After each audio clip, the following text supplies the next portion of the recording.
So Tagalogo na lang ako ni Dong ha kay Tagalog man mo. Sige, managalog lang sa ta. Tabi isa sa mga amigo nato nga mga Bisaya diha. Managalog sa taron ha kay Tagalog atong interviewon ron. Dong Alvin, gaano daw katotoo na ginagatasan mo daw si Diwata? Sabi ni Makagago. Bakit may gatas ba talaga si Diwata? Yun man ang sabi niya sa video niya, good. Ano ang masasabi mo dito? So, sinabi niya po kasi doon na ginagatasan ko daw po si Diwata. So ito, Boss MG, pakinggan mo kung ano yung sinabi niya. Sige, so teka lang, Alvin ha, ako muna magtanong ha. Kay channel ko ito. Sige. Diwata, totoo ba na may gatas ka? Kasi ang sabi ni Makagago, ginagatasan ka daw ng mga vlogger. Meron mo talagang gatas si Diwata? Ito, ako lahat ng vlogger na nandito ngayon sa Parisan ko, nakakatulong to sa akin. So, choice nila yan kasi ito hindi ko naman sila pinapunta, hindi ko naman sila binayaran. So nandito sila kasi nagpapasalamat ako dahil mayroon nagpo-post ng tindahan ko. Isang malaking impact kasi talaga yung vlogger talaga sa tindahan para makilala ka. So ngayon, yun sa mga issue na sinasabi nilang ang tawag dito yung ginagatasan. Wala naman akong binibigay sa inyo. Paano ginagatasan, di ba? Wala rin naman kaming hinihingi sa iyo. Pag kumain kayo, nagbabayad naman kayo. So, ako sa lahat ng vlogger na nandito sa akin, welcome. Pinupunto niya kasi na nakikirides lang daw kami o kaming lahat na ng mga vlogger na nandito. Ang hindi niya kasi alam na nung nakaraan pa na hindi ka pa sikat ay nagbablog na rin kami doon sa iyo. Alam mo, regarding din kasi talaga, nagpapasalamat ako kasi may vlogger talaga na nandito sa akin eh. Nagiging parang loyalista sa akin na sinusuportahan din ako. So wala akong problema doon kung sino man kayo dyan.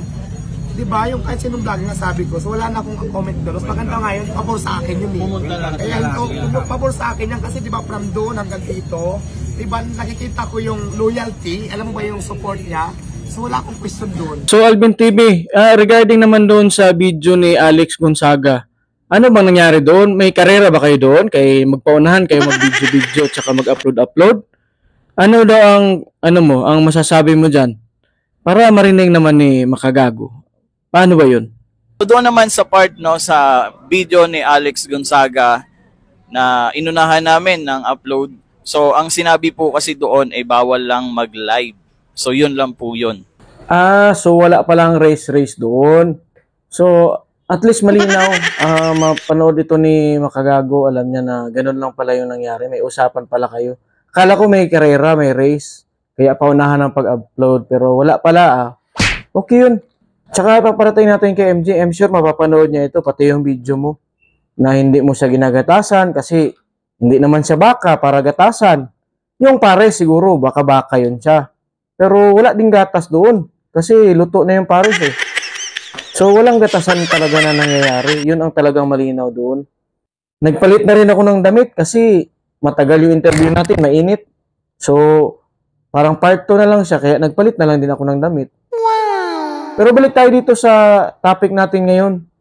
Yung mga nanonood ngayon sa atin, panoorin nyo na lang yung full video dito kay Alvin TV. Kasi nandun yung kumpletong detalye. Yung akin kasi, nagtanong lang din kasi ako kay...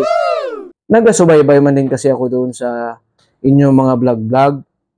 So, happy din kami na at least malaki yung revenue ng iba nating mga vlogger sa pag-content kay Diwata Pares. Tsaka okay lang man daw kay Diwata Pares Overload kasi promotion daw yun ng kanyang pares. Yun lang talaga yung priority niya. Sabi nga daw ni Diwata Pares Overload, iniimbitahan niya daw si MJ Makagago na humigop ng mainit pa na sabaw doon sa kanyang Paris Overload. 100 lang daw.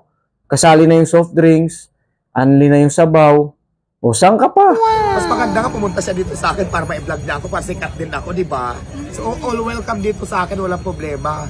Pasyal ka na doon sa Pasay. Pag pumunta ako doon sa Pasay, pasyal din ako doon kay Diwata Paris Overload. Malay mo, baka mag-viral tayo, di ba?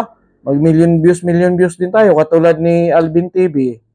Eh di, happy all na tayo. Ganun lang naman talaga yun. Sige, mukhang napahaba na yung interview ko sa inyong dalawa. Hanggang sa susunod, baka may mga another set tayo ng interview. Abangan nyo na lang mga idol ha. Ako daw si Jake Don Vlog, magbisaya na punta. Kaya human naman na itong interview sa mga Tagalog na itong mga amigo. O sige, daghang salamat.